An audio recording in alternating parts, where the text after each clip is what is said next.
Welcome વિદ્યાર્થી મિત્રો. હવે આપણે ભણીશું સ્વાધ્યાયના દાખલાઓ. બરાબર છે? તો ચેપ્ટર નંબર 2 ના સ્વાધ્યાયના દાખલાઓને આપણે આગળ વધારીએ છીએ. ધ્યાન આપજો. તો હવે આપણે દાખલો ગણીશું સ્વાધ્યાયનો દાખલા નંબર 12. સ્વાધ્યાયનો દાખલા નંબર 12. પ્રોવિઝન સ્ટોરની તુલા વડે માપેલ એક બોક્સનું દળ 2.300 kg મળે છે. હવે આ બોક્સમાં 20.15 ગ્રામ અને 20.17 ગ્રામ દળના સોનાના બે ટુકડા મૂકવામાં આવે છે. ઘરે આ પ્રયોગ ન કરતા, કેમ કે સોનાના ટુકડા નહીં મળે. તો આ બોક્સનું કુલ દળ કેટલું હશે તે શોધો અને યોગ્ય સાર્થક અંક સુધી બંને ટુકડાના દળનો તફાવત કેટલો હશે તે પણ શોધો. તો હવે જો કે આપણને એક બોક્સનું દળ કેટલું આપ્યું છે તો 2.300 કિલોગ્રામ.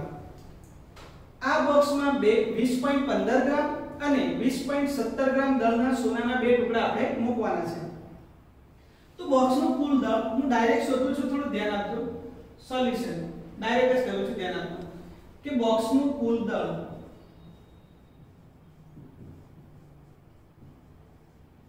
તો પહેલા બોક્સનું પોતાનું દળ કેટલું તો 2.300 આ કેજી માં છે, આ કિલોગ્રામ માં છે, પ્લસ આપણે એક સોનાનો ટુકડો મૂક્યો જેનું દળ હતું 20.15 ગ્રામ. વિદ્યાર્થી મિત્રો 20.15 ગ્રામ છે એને મારે કિલોગ્રામમાં ફેરવવું હોય કેમ કે આ દળ આપણે કિલોગ્રામમાં લીધું છે તો અહીંયા હું લખીશ 10⁻³ કિલોગ્રામ. બરાબર છે? આપણે એકમ નથી લખતા, એકમ છેલ્લે લખીશું. ક્લિયર છે? પ્લસ હવે બીજા ટુકડાનું દળ કેટલું હતું તો 20.17 કેટલું તો ગ્રામ. કિલોગ્રામમાં ફેરવો તો 10⁻³ કિલોગ્રામ. તો આ દરેક હવે જે છે તે આપણે શામાં કન્વર્ટ થઈ ગયા તો કિલોગ્રામમાં કન્વર્ટ થઈ ગયા. તો હવે આપણે સરવાળો કરીએ છીએ. ધ્યાન આપજો. 2.300 પ્લસ આને 1000 વડે કેલ્સીમાં ભાગી નાખો તો કેટલા પોઈન્ટ ખસેડવાના 3 તો 0.02015 પ્લસ હજુ આને 1000 વડે ભાગો તો 0.02017. વિદ્યાર્થી મિત્રો આવા સરવાળા બાદબાકી તો 5મા ધોરણમાં પણ આવે, પણ અગત્યનું શું છે તો સાર્થક અંકો. વિદ્યાર્થી મિત્રો સાર્થક અંકો એટલે સૌથી કોમ્પ્લિકેટેડ મુદ્દો. કોઈ બુકની અંદર સાર્થક અંકો અલગ રીતે લખ્યા હોય, કોઈકની અંદર અલગ રીતે લખ્યા હોય. તો નિયમો જે છે તે ખૂબ જ કોમ્પ્લિકેટેડ છે, તો સમજવાનો પ્રયત્ન કરીશું. જો આનો સરવાળો કરીશું મને મળે 2.34032. આવો કંઈક આપણને કિલોગ્રામમાં આન્સર મળે. હવે આ સાર્થક અંકો કેટલા દર્શાવવા તો સરવાળાનો નિયમ એવો છે કે દશાંશ ચિહ્ન પછીના સાર્થક અંકો જોવાના. તો આમાં દશાંશ ચિહ્ન પછી જુઓ, આમાં દશાંશ ચિહ્ન પછી જુઓ, આમાં પણ દશાંશ ચિહ્ન પછી જુઓ. તો આમાં દશાંશ ચિહ્ન પછી શૂન્યેતર અંકો કેટલા છે 2. આમાં દશાંશ ચિહ્ન પછી શૂન્યેતર અંકો કેટલા તો 2. આમાં દશાંશ ચિહ્ન પછી શૂન્યેતર અંક કેટલો 1. તો આપણા આન્સરમાં દશાંશ ચિહ્ન પછી એક શૂન્યેતર અંક હોવો જોઈએ. તો એનો મતલબ કે 4 ને મારે પડતો મૂકવો છે. જે સંખ્યા પડતી મૂકવી હોય તે 5 કરતા કેવી છે નાની, તો આગળના અંકમાં કોઈ ફેરફાર થશે નહીં. આપણો આન્સર આવશે 2.3 kg. ક્લિયર? તો સરવાળા પર કામ પૂરું થઈ ગયું. બોક્સનું કુલ દળ કેટલું લખાય તો 2.3 kg. અહીંયા ટપકો નહીં દર્શાવવાનો. ત્યારબાદ હવે આપણે યોગ્ય સાર્થક અંક સુધી બંને ટુકડાના દળનો તફાવત મેળવવાનો છે. તો યોગ્ય સાર્થક અંક સુધી બંને ટુકડાના દળનો તફાવત, બંને ટુકડાના દળનો તફાવત બરાબર દળના તફાવતને આપણે ડેલ્ટા m વડે દર્શાવીએ.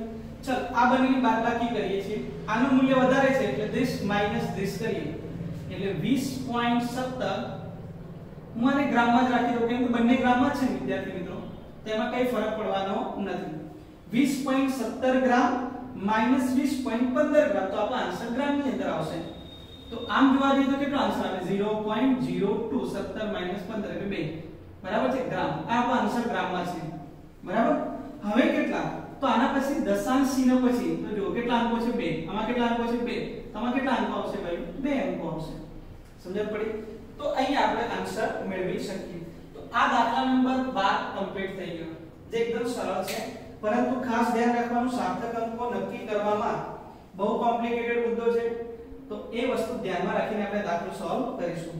હવે આપણે દાખલો ગણીશું સ્વાધ્યાયનો 13મો દાખલો. વિદ્યાર્થી મિત્રો મારી સાથે સાથે જ લખતા રહેજો તો સારું રહેશે. ચાલો સ્વાધ્યાયનો દાખલા નંબર 13. સ્વાધ્યાયનો દાખલા નંબર 13 જે છે ને એ આપણે સોલ્વ કરેલો તો ત્રુટીના સંયોજનની અંદર. ત્રુટીના સંયોજનની અંદર આપણે દાખલો સોલ્વ કરેલો છે, બરાબર છે. જે તમે અગાઉના સેશનની અંદર ત્રુટીના સંયોજન નામનું એક સેશન છે તેની અંદર જોજો તો તમને સ્વાધ્યાયનો દાખલા નંબર 13 સોલ્વ કરીને આપે છે. તેમાં આપણને a b c d ની અંદર અલગ અલગ ત્રુટી આપેલી હતી. a માં 1% b માં 2% સમથિંગ આપેલી હતી અને જ્યારે તમે એમાં પ્રતિશત ત્રુટી શોધી, ભાઈ ધ્યાન આપજો, તો આપણને પ્રતિશત ત્રુટી ડેલ્ટા p માં મળેલી. ડેલ્ટા p/p * 100 તમે યાદ હોય તો આમાં 13% જેટલી ત્રુટી મળે, બરાબર છે. હવે એના પછીનો જે મુદ્દો હતો તે સાર્થક અંકોને ધ્યાનમાં રાખીને હતો. એટલે આપણે એ જે નાનો પ્રશ્ન બાકી રહી ગયો તેની હું ચર્ચા અત્યારે કરું છું કે જો p નું અવલોકન બુકની અંદર આપેલું છે કે p નું મૂલ્ય જે છે તે આપણને મળે છે 3.763, તો આને મારે કેટલા સાર્થક અંકોમાં દર્શાવવું જોઈએ, બરાબર છે. તો કેટલા સાર્થક અંકોમાં દર્શાવવું જોઈએ તે કેવી રીતે સોલ્વ થાય, આગળનો મુદ્દો છે, થોડું ધ્યાન આપીએ. તો ડેલ્ટા p/p * 100 આપણને 13% મળે. આના પરથી હું આગળ વધું તો આપણે સોલ્વ થાય. ડેલ્ટા p ના છેદમાં p, આ 100 આ બાજુ લઈ જાવ તો મૂલ્ય કેટલું મળે 0.13.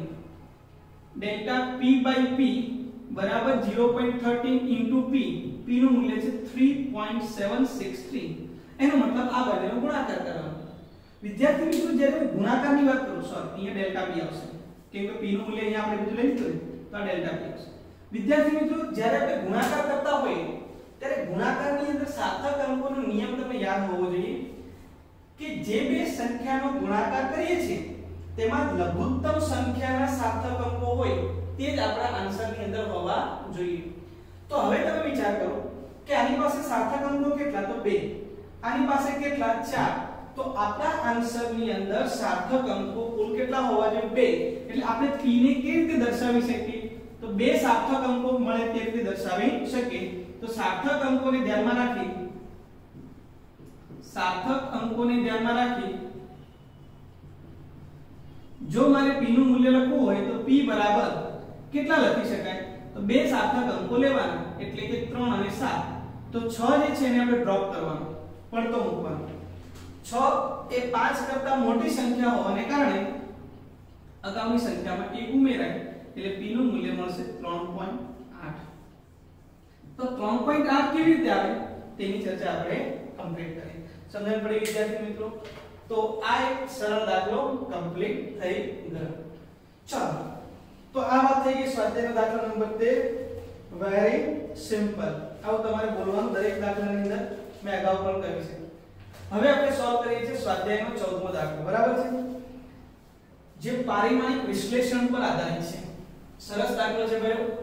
મેં તમને પારિમાણિક વિશ્લેષણની મર્યાદામાં એવું કહ્યું હતું કે ત્રિકોણમિતીય વિધેય હોય, લોગ વિધેય હોય કે પછી એક્સપોનેન્શિયલ એટલે ચરઘાતાંકીય વિધેય હોય તે હંમેશા પરિમાણ રહિત હોય છે. વિદ્યાર્થી મિત્રો પારિમાણિક વિશ્લેષણની અંદર જે વસ્તુ સમજાવી તો બોલું છું કેમ કે દાખલાની અંદર આપણે તેનો ઉપયોગ કરવાના છે કે પારિમાણિક વિશ્લેષણ જે છે એના ઉપયોગો શું, તો આપેલું સમીકરણની યથાર્થતા ચકાસવાનું કે આપેલ સમીકરણ પારિમાણિક દ્રષ્ટિએ સાચું છે કે નહીં. તો કેવી રીતે ચેક કરી શકાય, તો આપેલા સમીકરણમાં આવતા દરેક પદો જે છે એના પરિમાણ સરખા હોવા જોઈએ, બરાબર છે. આ એક સૌથી અગત્યની વસ્તુ. LHS અને RHS ધારો કે કોઈ સમીકરણ છે તો LHS અને RHS ના પારિમાણિક સૂત્ર કેવા થવા જોઈએ, સરખા થવા જોઈએ. બીજી વસ્તુ, એમાં ત્રિકોણમિતીય વિધેય આવતું હોય કે કોઈ ચરઘાતાંકીય વિધેય આવતું હોય કે કોઈ લોગ વિધેય આવતું હોય તો એ પરિમાણ રહિત હોવા જોઈએ, તો જ આપેલ સમીકરણ પારિમાણિક દ્રષ્ટિએ યથાર્થ છે તેવું કહી શકાય. હવે આ કન્સેપ્ટનો ઉપયોગ કરી અને આપણે સ્વાધ્યાયનો 14મો દાખલો સોલ્વ કરીએ છીએ. ધ્યાન આપો. તો હવે જો સ્વાધ્યાયનો 14મો દાખલો, મારી સાથે સાથે રકમ પર ધ્યાન આપજો ટેક્સ્ટબુક ની અંદર કે મુદ્રણની ઘણી ત્રુટીઓ ધરાવતા એક પુસ્તકમાં આવર્ત ગતિ કરતા એક કણના સ્થાનાંતરના 4 જુદા જુદા સૂત્ર આપેલ છે, બરાબર છે। આ 4 સૂત્ર જે છે તે હું લખું છું અને આપણે સમજીએ પણ છીએ। એક સૂત્ર છે y બરાબર a sin 2 pi t/t, બરાબર છે। હું બીજું સૂત્ર લખું છું b બરાબર y a sin vt, આવું એક સમીકરણ આપ્યું છે। હું ત્રીજું સૂત્ર લખું છું y બરાબર a/t sin t/a, અને ચોથું સમીકરણ લખું છું d બરાબર y a/√2 sin 2 pi t/t plus cos 2 pi t/t, આ એક સમીકરણ આપણે આવું લખ્યું। હવે આ ચારે ચાર સમીકરણ જે છે તે પારિમાણિક દ્રષ્ટિએ સાચા છે કે નહીં આપણે ચેક કરીએ। ચલો વિદ્યાર્થી મિત્રો, આ ચારે ચાર સમીકરણ એક સાથે આપણે સોલ્વ કરીએ છીએ કે જેથી ડિફરન્સ સમજણ પડે કે કેવી રીતે સોલ્વ કરી શકાય। ચલો, તો આ પારિમાણિક દ્રષ્ટિએ સાચું છે કે નહીં એ સોલ્વ કેવી રીતે કરાય? તો LHS નું પારિમાણિક સૂત્ર મેળવો, RHS નું અને સરખાવો। ચલો, LHS લેફ્ટ હેન્ડ સાઈડ એટલે કે આપણે y નું પારિમાણિક સૂત્ર મેળવીશું। તો y નું કેટલું મળે? તો હવે આપણને ક્વેશ્ચનમાં એવું કહ્યું છે કે a જે છે તે કણનું મહત્તમ સ્થાનાંતર છે, સ્થાનાંતર એટલે અંતર, એટલે a નું પરિમાણ લંબાઈ જેવું મળે। v એટલે કણની ઝડપ છે, v એ કણની ઝડપ છે એટલે આમાં ઝડપનું પરિમાણ આવે। પછી t જે છે તે આવર્તકાળ છે, બરાબર છે।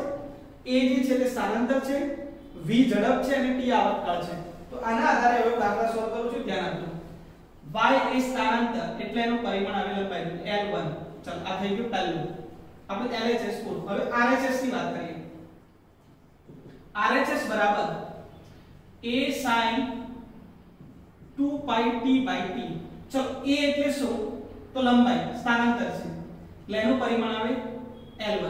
હવે આ ત્રિકોણમિતીય વિધેય છે, તો આ ત્રિકોણમિતીય વિધેય હંમેશા પરિમાણ રહિત જ હોવું જોઈએ, નહીતર રોંગ થશે ભાઈ, sin। ચાલ, ઉપર સમય છે 2 પાઈ તો ભાઈ અચળ છે, અચળાંક કોઈ એવી પરિમાણ હોતું નથી। આ સમય છે અને નીચે પણ સમય છે તો t1/t1, તો L1 sin। આ તો ડાયમેન્શન લેસ થઈ ગયું, ડાયમેન્શન 0 થઈ ગયું, સમજણ પડે છે?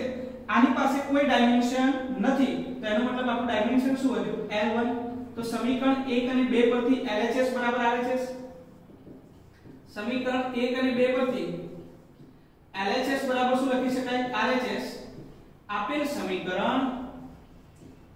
સમીકરણ પારિમાણિક દ્રષ્ટિએ યથાર્થ છે, બરાબર છે? તો આ રીતે આપણે સોલ્વ કરી શકીએ। This is our answer, very simple। તો આ એક સોલ્વ થઈ ગયો। હવે એકદમ આ સોલ્વ કરું છું। હવે થોડું ફાસ્ટ ટ્રેક પર ગણીશ કેમ કે આપણી પાસે ચાર ઓપ્શન છે, ચારે ચાર આપણે સોલ્વ કરવાના છે। એક પણ દાખલો તમને ક્યારે હોમવર્કમાં આપ્યો નથી એટલે એક જ એવા દાખલા હોવાને કારણે થોડી સ્પીડમાં સોલ્વ કરું છું, ધ્યાન આપજો। ચલો, LHS y નું પરિમાણ, y એટલે લંબાઈ એટલે કે સમીકરણ 1 મળી ગયું। હવે વાત કરું છું RHS a sin vt। ચલો, a નું પારિમાણિક સૂત્ર L1, sin ઝડપનું પારિમાણિક સૂત્ર શું આવે? તો ઝડપ બરાબર અંતર ભાગ્યા સમય, અંતર એટલે L1, સમય એટલે t1, L1 t-1। હવે આ જે સમય છે એનું પારિમાણિક સૂત્ર શું? t1। તો t1 ગયા તો L1 sin L1। વિદ્યાર્થી મિત્રો, એક પ્રોબ્લેમ થઈ ગયો કે અહીંયા ત્રિકોણમિતીય વિધેય પરિમાણ રહિત નથી, આને તો પરિમાણ મળે છે, એનો મતલબ કે આ વસ્તુ ક્યારે શક્ય બને નહીં। એટલે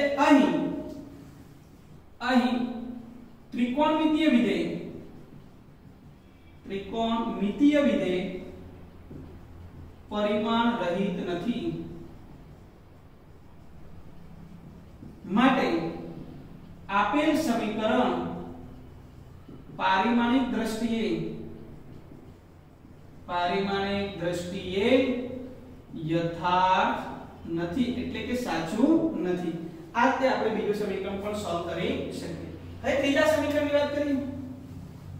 y is equal to a/t sin t/a, ફરી પાછું same concept once again। LHS is equal to what? Y and dimensional formula of y is what L1 એટલે આ આપણું પહેલું કામ પૂરું.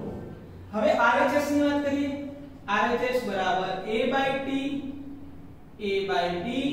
sin t by a આનું પારિમાણિક સૂત્ર મેળવીએ. ચલો આને શું કહેવાય? તો આ a છે તો એનું પરિમાણ આવે L1 સ્થાનાંતર દર્શાવે છે. t આવર્તકાળ છે તો આવર્તકાળનું પારિમાણિક સૂત્ર t1 sin t1 by L1. શું ભાઈ ત્રિકોણમિતિય વિધેય પરિમાણ રહિત છે? તો કે ના. જો ત્રિકોણમિતિય વિધેય પરિમાણ રહિત નથી તો આપેલ સમીકરણ પારિમાણિક દ્રષ્ટિએ યથાર્થ હોઈ શકે નહીં. તો બની શકે. ચાલો હું તો લખતો જ નથી. આને અહીંયા CP કરી નાખું. વિદ્યાર્થી મિત્રો CP નો મતલબ ખબર હોવી જોઈએ. CP એટલે કોપી પેસ્ટ. ખબર પડી? આ જ વસ્તુ તમારે અહીંયા કોપી પેસ્ટ કરવાની. શું લખ્યું છે? કે અહીં ત્રિકોણમિતિય વિધેય પરિમાણ રહિત નથી માટે આપેલ સમીકરણ પારિમાણિક દ્રષ્ટિએ યથાર્થ નથી. I hope completed. Next and very most important, y is equal to a by root 2 sin 2 pi t by t plus cos 2 pi t by t. થોડું ધ્યાન આપજો વિદ્યાર્થી મિત્રો. LHS is equal to y. y નું પરિમાણ મળે L1. This is number 1. હવે વાત કરીએ RHS ની. a by root 2 sin 2 pi t by t cos 2 pi t by t. ચલો RHS ની અંદર આ a છે તો a નું પરિમાણ આવે L1. ખાસ ધ્યાન રાખજો ભાઈ. a નું પરિમાણ એ સ્થાનાંતર દર્શાવે છે તો એનું પરિમાણ કેટલું આવશે? L1. √2 એ તો કોઈ માપન દર્શાવતું નથી તો એને કોઈ પરિમાણ હોતું નથી. એટલે √2 ને કોઈ પરિમાણ નહીં હોય. કોને? તો આને કોઈ પરિમાણ નથી. ચાલો sin 2 પાઈ પણ અચળ એટલે 2 પાઈ ને પણ કોઈ પરિમાણ નહીં હોય. ચલો આ સમય એટલે કે t1 નીચે આવર્તકાળ એ પણ t1 cos વિદ્યાર્થી મિત્રો આ 2 પાઈ ને પણ ન હોય સમયનું t1 અને આવર્તકાળનું પણ t1. પૂરો ક્લિયર છે? તો હવે મને લખવું હોય તો કેવી રીતે લખી શકાય તો ધ્યાન આપો. L1 sin dimension 0 cos dimension 0 કે t ઉડી જશે તો આની પાસે ડાયમેન્શન 0 છે આની પાસે પણ 0 એટલે આના સરવાળાનું પણ ડાયમેન્શન કેવું 0 તો આપણો આન્સર ખાલી આવ્યો ને. આને આપણે કહી દઈએ સમીકરણ નંબર 2. આની પાસે પરિમાણ નથી આની પાસે પરિમાણ નથી સરવાળા પાસે પણ પરિમાણ હોય નહીં. બરાબર છે? તો સમીકરણ 2 થઈ ગયું. સમીકરણ 1 અને 2 પરથી સમીકરણ 1 અને 2 પરથી આને પણ તમે CP લખી શકો. પહેલાનું CP કરવાનું. સમીકરણ CP એટલે કોપી પેસ્ટ. બરાબર છે? સમીકરણ 1 અને 2 પરથી LHS RHS. બરાબર છે? એનો મતલબ આપેલ સમીકરણ પારિમાણિક દ્રષ્ટિએ યથાર્થ છે. સમજણ પડી વિદ્યાર્થી મિત્રો? તો આ પ્રકારે ચારે ઓપ્શન એક સાથે આ રીતે સોલ્વ કરી શકાય. જો ચારે ઓપ્શન એક સાથે સોલ્વ કરવામાં આવે તો તમને ડિફરન્સ ખબર પડે કે વિદ્યાર્થી મિત્રો આપણે ક્યારે પરિમાણિક દ્રષ્ટિએ આપેલ સમીકરણ સાચું છે કે નહીં કેવી રીતે નક્કી કરી શકીએ. તો આની અંદર ત્રિકોણમિતિય વિધેય આવે. કોઈ જગ્યાએ ચરઘાતાંકીય વિધેય પણ આવી શકે, log વિધેય પણ આવી શકે, પણ આપણને એટલી ખબર હોવી જોઈએ કે ત્રિકોણમિતિય વિધેય હોય, log વિધેય હોય કે ચરઘાતાંકીય વિધેય હોય હંમેશા તે પરિમાણ રહિત હોય છે. ક્લિયર છે વિદ્યાર્થી મિત્રો? તો અહીંયા આપણો આ દાખલો કમ્પ્લીટ થયો. હવે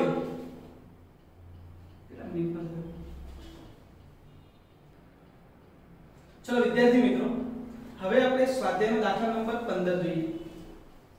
એક વિદ્યાર્થી ભૌતિક વિજ્ઞાનમાં પ્રચલિત એવા કોઈ કણના ચલિત દળ m અને સ્થિર દળ m0 તથા કણનો વેગ v અને પ્રકાશની ઝડપ c વચ્ચેનો સંબંધ સાચો યાદ રાખીને લખે છે.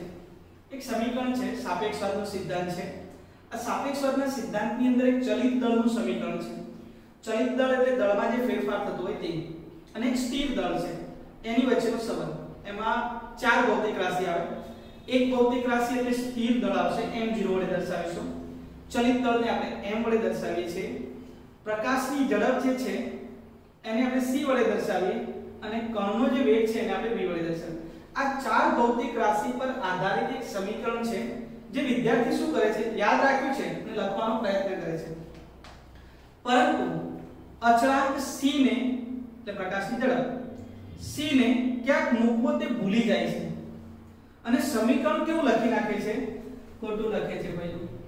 આપણે સુધારવાનું છે, આપણે કામ જ એ કરવાનું છે, ફિઝિક્સ ની અંદર સુધારો કરવાનો છે. જ્યાં જ્યાં ભૂલો છે એમાં આપણે શું કરીશું, સુધારો કરીશું. તો આ સમીકરણ વિદ્યાર્થી કેવું લખે છે કે આવું લખે છે, m m0 under 1 - v². આ સમીકરણની અંદર c એટલે પ્રકાશની ઝડપને ક્યાંક મૂકવાનું ભૂલી જાય છે. હવે આપણે પારિમાણિક વિશ્લેષણનો ઉપયોગ કરી અથવા પારિમાણિક દ્રષ્ટિએ ચેક કરીને આપણે નક્કી કરવાનું છે કે આમાં c ક્યાં મૂકવો જોઈએ. સમજણ પડી? તો પ્રકાશની ઝડપ ક્યાં મૂકીશું? તો હવે વિદ્યાર્થી મિત્રો હું લખું છું, ડાયરેક્ટ ધ્યાન આપજો. તો આ તમે જો પારિમાણિક દ્રષ્ટિએ સાચું ત્યારે જ બને જ્યારે LHS બરાબર RHS છે. અગાઉના દાખલામાં પણ મેં કહ્યું કે પારિમાણિક દ્રષ્ટિએ આપેલ સમીકરણ યથાર્થ છે તેવું ક્યારે કહી શકાય કે જ્યારે LHS નું પારિમાણિક સૂત્ર અને RHS નું પારિમાણિક સૂત્ર કેવું હોવું જોઈએ, સરખું હોવું જોઈએ. ચલો LHS નું પારિમાણિક સૂત્ર હું લખું m, આનું પારિમાણિક સૂત્ર, આનું પારિમાણિક સૂત્ર હું દર્શાવું છું, ધ્યાન આપજો. 1 - v². આ બધાના પારિમાણિક સૂત્ર દર્શાવું. એક્ચ્યુઅલી આ ખોટું છે, કેવી રીતે તો સમજાવું. આ દળ છે તો એનું પારિમાણિક સૂત્ર L1 થાય, સોરી m1. તો આને લખું m1. આ પણ દળ છે તો એને હું દર્શાવીશ m1. હવે વિદ્યાર્થી મિત્રો આની અંદર ખાસ ધ્યાન રાખીએ. 1 - આ જે ઝડપ છે એ ઝડપના વર્ગનું ડાયમેન્શનલ ફોર્મ્યુલા આવશે, ઝડપનો વર્ગ. તો વિદ્યાર્થી મિત્રો આપણે એવું કહ્યું કે સમાન ભૌતિક રાશિના જ સરવાળા બાદબાકી શક્ય છે. જો સરવાળા અને બાદબાકી કરવા હોય તો તેવી જ ભૌતિક રાશિના સરવાળા બાદબાકી થઈ શકે કે જેમના એકમ સરખા હોય. અલગ અલગ મેં તમને આગળ પણ કહ્યું હતું કે સમય વત્તા દળ કરો તો શક્ય નથી. 2 kg વત્તા 2 સેકન્ડ શક્ય છે ના. સમાન ભૌતિક રાશિના જ સરવાળા બાદબાકી થાય. એનો મતલબ આ દળ છે, આ બાજુ પણ દળ છે, અહીંયા બાદબાકી છે. જો બાદબાકીનો નિયમ શું કહે છે કે 1 માઈનસ ઝડપનો વર્ગ. એનો મતલબ એ થયો કે એક પરિમાણ રહિત છે તો આ પદ પણ પરિમાણ રહિત થવું જોઈએ. તો પરિમાણ રહિત ક્યારે થાય? તો આને પણ ઝડપના વર્ગ વડે ભાગી નાખો. બરાબર છે? ઝડપનો વર્ગ એટલે આપણી પ્રકાશની ઝડપ c, તો આને પણ c ના વર્ગ વડે ભાગી નાખો. તો આ પારિમાણિક દ્રષ્ટિએ હવે સાચું થઈ ગયું. તો સાચું સમીકરણ શું લખાય? તો સાચું સમીકરણ જો મારે લખવું હોય તો લખીશ m બરાબર m0 1 - v² અને એને શેના વડે ડિવાઇડ કરી c². તો આ બંનેના પરિમાણ ઉડી જશે એટલે આપણને આ પણ અચળ મળશે. તો આ સમીકરણ મળી ગયું. બરાબર છે? આને દર્શાવો તો આપણે પણ દર્શાવાય m0 1 - v/c નો વર્ગ. This is our answer. Very simple. તો આ પ્રકારે પણ તમે પારિમાણિક સૂત્રનો અથવા વિશ્લેષણનો ઉપયોગ કરીને પણ નક્કી કરી શકો કે સમીકરણ ખોટું છે તો ક્યાં છે અને એને કેવી રીતે સાચું પણ બતાવી શકાય. તો આ એક દાખલો કમ્પ્લીટ થઈ ગયો. હવે વાત કરીએ છીએ સ્વાધ્યાયના દાખલા નંબર 16. પરમાણ્વીય માપક્રમની લંબાઈનો સુવિધાજનક એકમ એંગસ્ટ્રોમ છે. તેને 1 એંગસ્ટ્રોમ બરાબર 10 - મીટર દ્વારા દર્શાવાય છે. હાઇડ્રોજન પરમાણુનો વિસ્તાર 0.5 એંગસ્ટ્રોમ છે. એનો મતલબ કે હાઇડ્રોજન પરમાણુ છે એની ત્રિજ્યા આપેલી છે. 1 મોલ હાઇડ્રોજન પરમાણુનું આણ્વિક કદ મીટર ક્યુબમાં શોધો. ભાઈ 1 મોલ પરમાણુ છે હાઇડ્રોજન પરમાણુ, એનું કદ શોધવું છે. તો 1 મોલ હાઇડ્રોજન પરમાણુનું કદ કેવી રીતે શોધી શકાય? હવે તેની વાત કરીએ. ચાલો, તો અહીં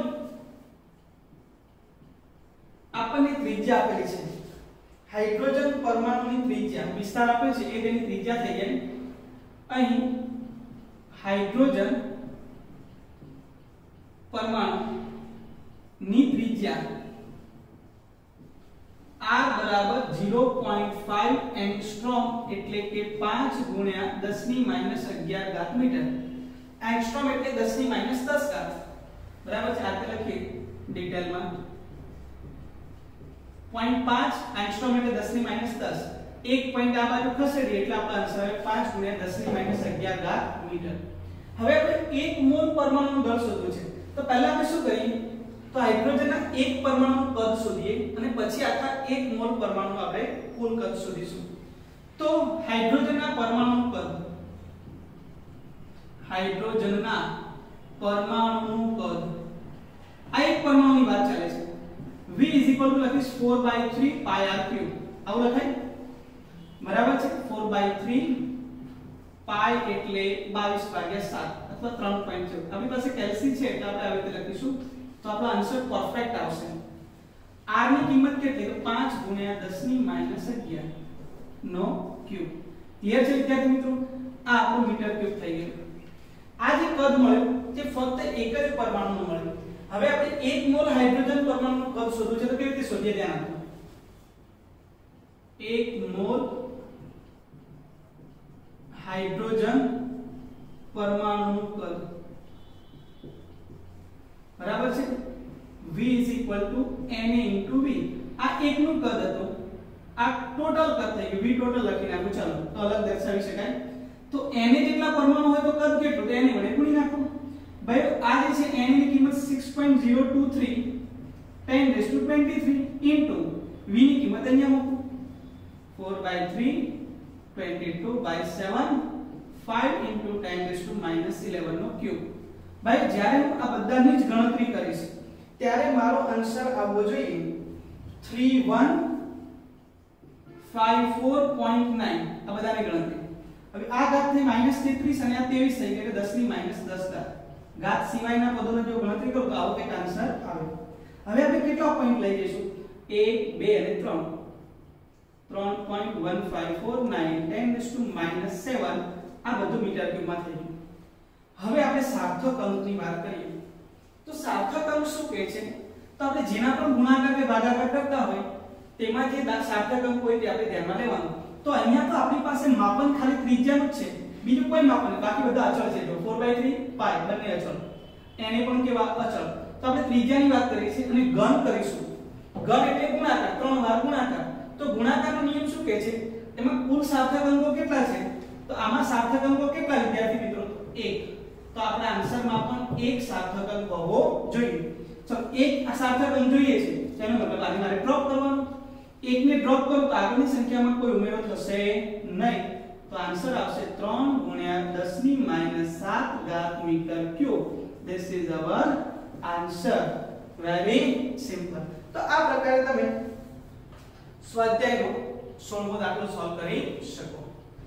ચલો વિદ્યાર્થી મિત્રો, એની ડાઉટ? હવે આપણે સોલ્વ કરીશું સ્વાધ્યાયનો દાખલા નંબર 17 બરાબર છે. અને આજે આપણા સેશનમાં છેલ્લો દાખલો છે તો સમજીએ. બાકીના જે દાખલાઓ છે આપણે ફરી પાછા નવા સેશનની અંદર ગણીશું.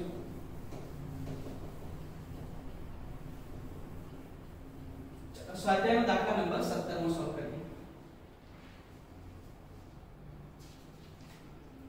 સ્વાધ્યાય દાખલા નંબર 17. 1 મોલ આદર્શ વાયુ પ્રમાણભૂત તાપમાને અને દબાણે 22.4 લિટર જગ્યા રોકે છે, જેને આપણે મોલર કહીએ છીએ. 1 મોલ આદર્શ વાયુ જે છે તે પ્રમાણભૂત તાપમાન STP આઈ થિંક 22.4 લિટર જેટલી જગ્યા રોકે છે.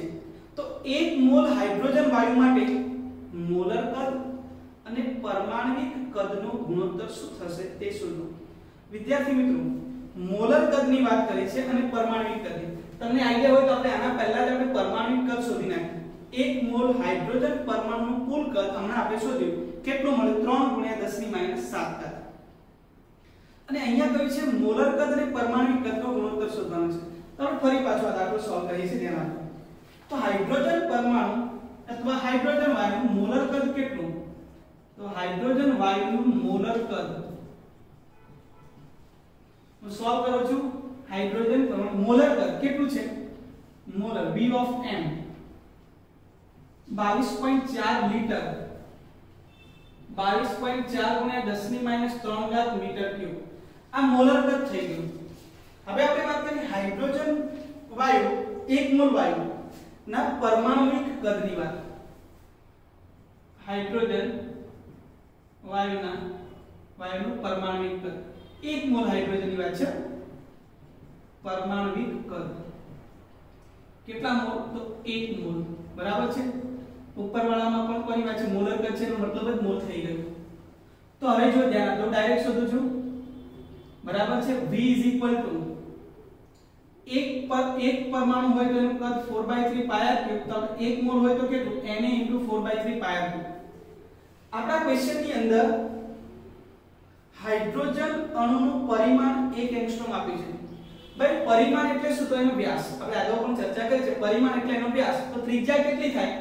તો હાઇડ્રોજન પરમાણુ ત્રિજ્યા વ્યાસ કરતા અડધી, અહીં r બરાબર 1 એંગસ્ટ્રોમ ના અડધા એટલે 0.5 એંગસ્ટ્રોમ કહેવાય, બરાબર છે। ત્રિજ્યા આપણને આપેલી છે, ચલો કિંમત મૂકીએ। V Na એટલે 6.023 10⁻23 4/3 પાઈ એટલે 22/7, r ની કિંમત 0.5 * 10⁻10 5 * 10⁻11 લઈને પણ દાખલો સોલ્વ કરી શકાય। તો આની કિંમત તમે જ્યારે મેળવેલી ત્યારે તમને યાદ હોય તો કંઈક આવી રહ્યું 3154.9 10⁻10 મીટર ક્યુબ। આને લખી શકાય 3.1549 10⁻10 મીટર ક્યુબ। અહીંયા આપણે ગુણોત્તર શોધવાનો છે, તો મોલર કદ અને પરમાણુય કદનો ગુણોત્તર બરાબર। તો મોલર કદ અને પરમાણુય કદનો ગુણોત્તર લઈએ તો મોલર કદ આપણને મળેલો 22.4 * 10⁻³ ના છેદમાં 3.1549 10⁻10। જો આનો ગુણોત્તર મેળવીશ તો એપ્રોક્સિમેટ આપણને મળે 7 * 10⁴ ગુણોત્તરને એકમ નહીં એટલે કે બંનેના પરિમાણ સરખા છે, મીટર ક્યુબ અને મીટર ક્યુબ, તો કેન્સલ થઈ જશે। વિદ્યાર્થી મિત્રો આપણો આન્સર આવે છે 10⁷ અને 3 એટલા માટે કે ગુણાકાર કે ભાગાકારની અંદર આપણે ઓછામાં ઓછી સંખ્યાના જે સાર્થક અંકો હોય તે ધ્યાનમાં લઈએ છીએ।